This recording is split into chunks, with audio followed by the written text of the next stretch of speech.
Bonjour, je suis l'ambassadeur Francis Oké.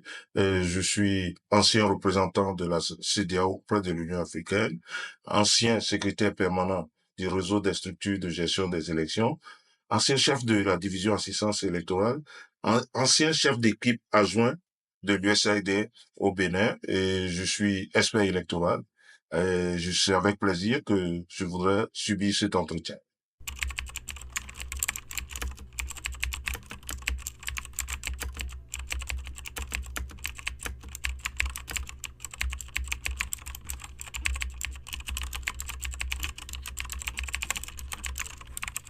Merci beaucoup pour cette opportunité. Effectivement, j'ai rejoint la CEDEAO en juin 2006, où la CEDEAO avait besoin d'experts, puisqu'elle venait de créer la division assistance électorale. Et donc, à cet effet, nous avons pris service et il a fallu donner un contenu à l'assistance électorale de la CEDEAO, qui est basée sur l'article 12 du protocole additionnel de la CEDEAO sur la démocratie et la bonne gouvernance. Donc, à notre arrivée, la CEDEAO se contentait de faire des missions de courte durée, de 5 à une semaine, et de conclure que les élections se passaient très bien et tout. Donc, nous avons essayé de corriger ça pour et instaurer une mission à long terme pour pouvoir, qui dure au moins 30 jours, qui permet à des experts d'apprécier le niveau de préparation de l'État membre qui organise les élections avant d'envoyer une mission d'observation proprement dite.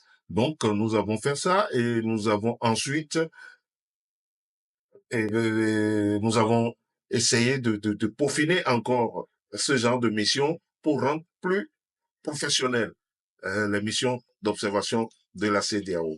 Et nous avons, en partenariat avec GIZ, une coopération allemande, créé une mission de 5 membres qui vont en tant qu'équipe cadre. Donc, eux, ils font 45 jours, préparent l'arrivée de l'équipe à long terme, qui prépare l'arrivée de l'équipe à court terme. En dehors de ça, nous avons essayé de créer un cadre de bonne pratique, une plateforme de bonne pratique aux structures qui gèrent les élections en Afrique de l'Ouest pour leur permettre de partager l'expérience. Car vous savez, il y a des pays qui sont plus avancés que d'autres dans ce domaine et nous avons essayé de mettre cette plateforme qui leur permet d'échanger les expériences et de voir comment corriger. Et nous avons aussi impliqué la CEDEAO dans les activités de formation des observateurs des élections.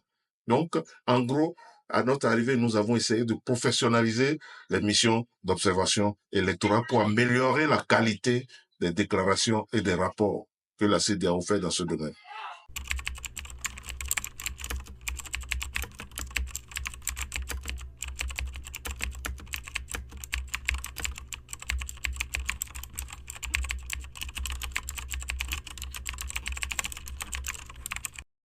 D'abord, il faut que je définisse ce que c'est que le RESAO, qui est le réseau des structures chargées, des structures nationales chargées de la gestion des élections dans les pays, dans les États membres. Et en anglais, nous appelons ça ECONEC, hein, ECOWAS Network of Electoral Commission.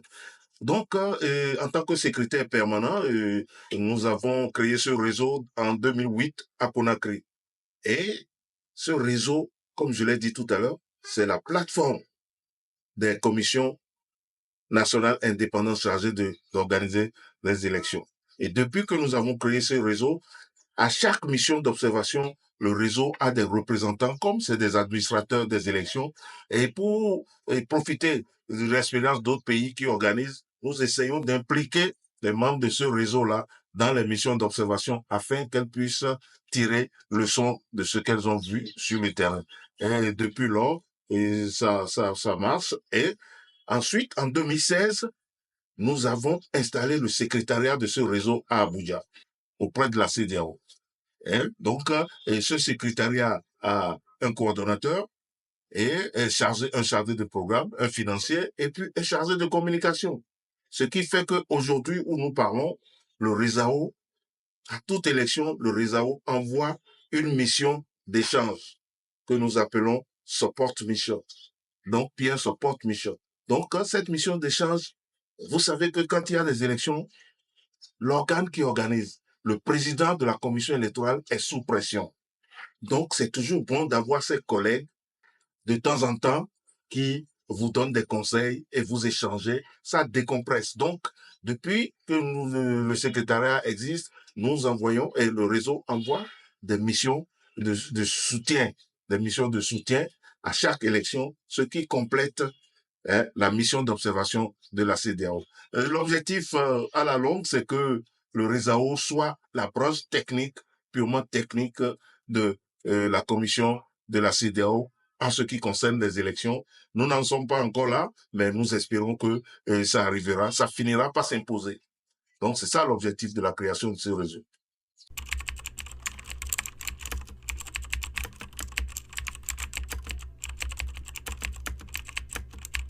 Après mon départ, mon successeur en tant que chef de division assistance électorale a pris la relève et le réseau vit très bien parce qu'ils ont initié de nouveaux projets et je peux vous confirmer qu'après mon départ, bon, la stabilité salariale du personnel de ce réseau a été assurée. J'en suis très, très content et ravi et j'espère que ils vont en profiter pour développer d'autres projets et renforcer le réseau afin que il puisse prospérer parce que c'est un réseau qui est nécessaire. Ça permet aux commissions électorales même de se critiquer aux assemblées générales. Les commissions électorales, les présidents de commissions électorales se critiquent. Tu as pris telle décision pendant cette élection. Pourquoi tu as fait ça et comment tu justifies ça? Donc, vous ne pouvez pas imaginer que le débat que ça suscite entre eux-mêmes et chacun tire le son. Donc, j'espère que actuellement, le réseau marche très bien et mon successeur, il est en train d'améliorer. Il a sécurisé d'abord les conditions salariales de ce réseau. Avant que je ne parte, j'ai pu régler leurs problèmes administratifs auprès de la CEDEAO. Donc, le staff de ce réseau, du secrétariat, ils ont chacun un laissez-passer de la CEDEAO pour leur faire faciliter leur mission. Donc, le réseau vit très bien.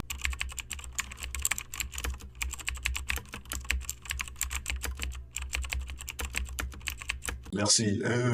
Mon départ de la CEDEAO pour l'Union africaine a été une surprise, mais en même temps une promotion. Donc, dès que je suis arrivé, le bureau de la CEDEAO au sein de l'Union africaine n'était pas du tout visible.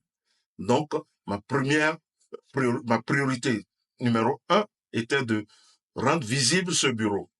Parce que vous savez, dans parmi les 5 régions ou 6 qui existent au niveau de l'Union africaine, la CEDEAO, la région de la CEDEAO est un exemple d'intégration.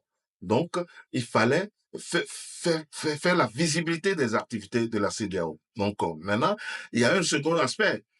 Comment harmoniser les positions des États membres au niveau continental? Ça aussi, c'est un autre défi à relever. Et nous avons essayé de faire ce qu'on peut pour ça. Et un autre défi, c'était d'établir le partenariat et les relations avec les autres institutions basées à Addis Abeba. Parce que, en tant que représentant ambassadeur, il faudrait quand même avoir des relations avec les autres institutions qui sont là-bas, comme les Nations Unies, hein, et puis et d'autres institutions qui sont basées.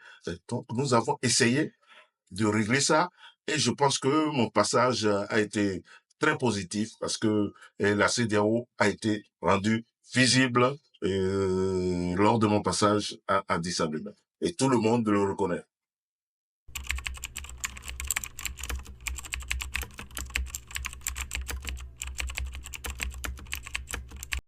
Effectivement, mon passage a renforcé l'influence de la CEDEAO parce que, vous savez, quand il y a des débats, et j'étais là dans la période où il y avait le coup d'État du Niger, par exemple.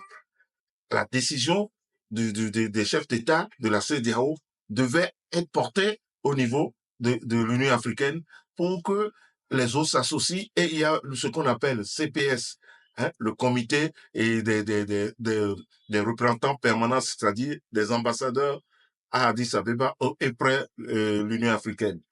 Et c'est eux qui doivent endosser les décisions prises au niveau des régions. Mais pour qu'ils prennent ces décisions, il faut que la CEDEAO puisse les convaincre.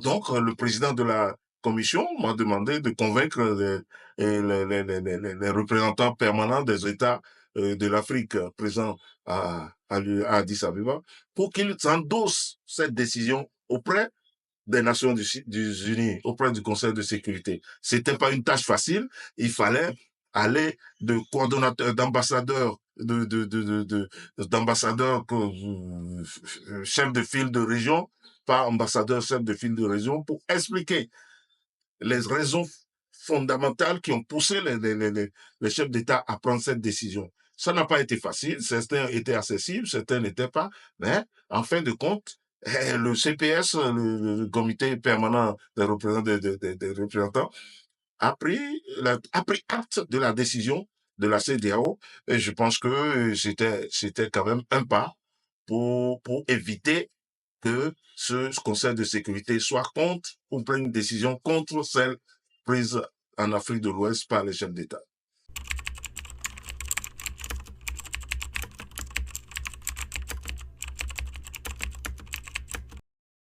Comme tout le monde, mais c'était un peu un choc, c'est décevant que la CEDEAO, qui constituait une force avec 15 États membres, soit réduite à 12.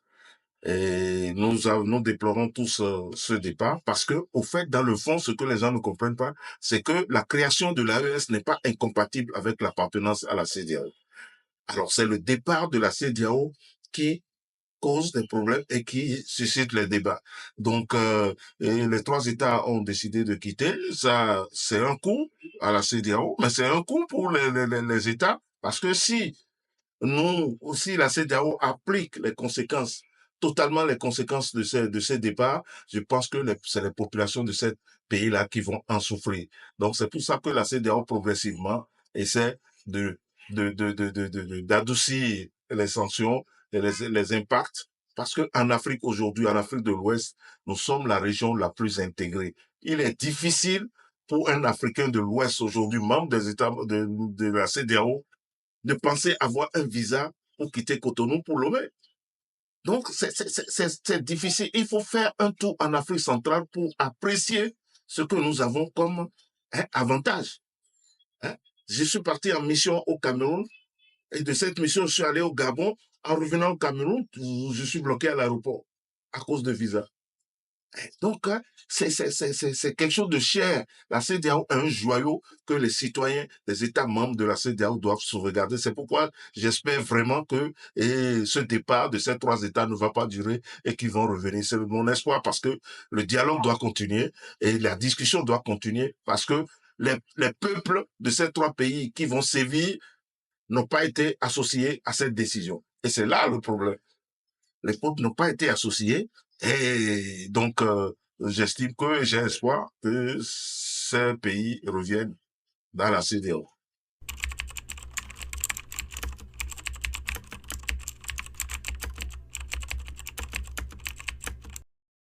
Premier risque, c'est que ça nous affaiblit au niveau continental.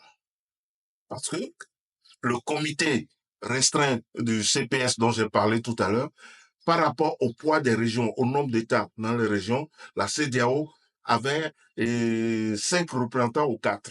Je ne me rappelle plus le nom, mais on avait un certain nombre de représentants. Maintenant, les autres régions réclament déjà, parce que la CEDEAO n'est plus 15, c'est 12. Les autres régions réclament déjà de retirer 2 membres représentant l'Afrique de l'Ouest dans ce comité. Alors, et ça, c'est déjà un coup dur. Et ensuite, il y a la réputation même de l'organisation. Nous sommes une organisation d'intégration.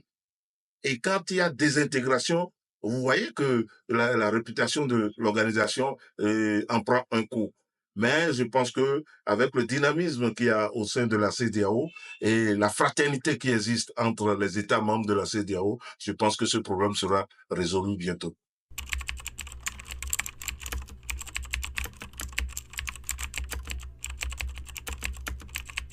Bien sûr, le dialogue est possible et le dialogue est en cours. Et le seul problème est que ces pays se montrent accessibles au dialogue. Sinon, la CEDEAO, dans ses principes, la priorité, c'est le dialogue, c'est la diplomatie préventive, c'est la diplomatie active. Et je pense que ça doit continuer. Mais il faudrait que la CEDEAO aussi profite de cette situation pour renforcer son fonctionnement. Les dysfonctionnements qu'il y a au sein de la CEDEAO doivent être corrigés pour que la crédibilité de la CEDEAO qui est en jeu aujourd'hui puisse être rétablie. Donc, il faut que on place les hommes qu'il faut à la place qu'il faut et le choix des hommes doit être un choix avec des critères précis. Et ce faisant, les peuples pourront reprendre confiance en cette institution.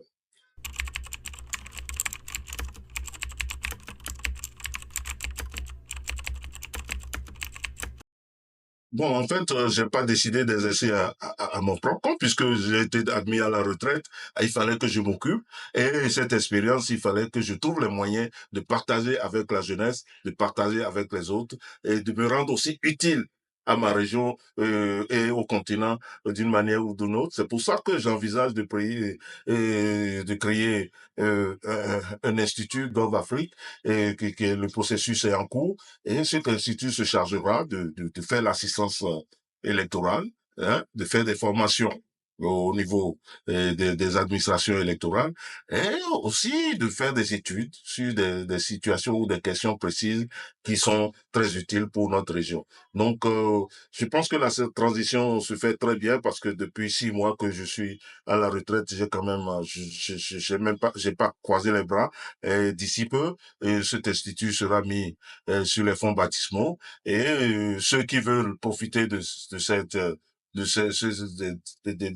l'expertise de cet institut pourront en profiter. Et cet institut travaillera avec des experts avérés et que nous avons connus durant notre parcours, qui attendent déjà que l'institut soit mis en place et pour contribuer aux activités de cet institut. Et il y a de l'avenir, il y a de l'espoir et il y a de la matière. Donc, nous sommes prêts pour ça. Merci.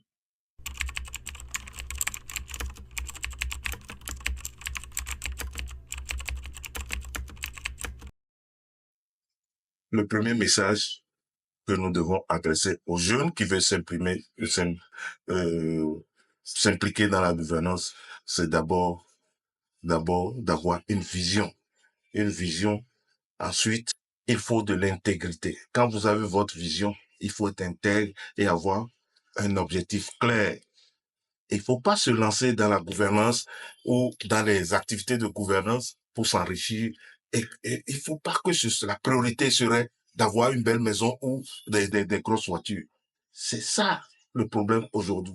Il faut avoir une vision et les choses se font progressivement. Donc, le message que j'ai aux jeunes, essayez d'abord d'avoir votre qualification, ensuite d'avoir une vision et d'avoir une certaine intégrité pour pouvoir vous lancer, avant de vous lancer dans les activités de gouvernance. Et le succès serait au bout du filet. Et parce que pour réussir, il faut travailler dur, comme si tout dépendait de votre seule personne, et il faut prier comme si tout dépendait de Dieu. Ce faisant, le succès est à votre porte. Merci.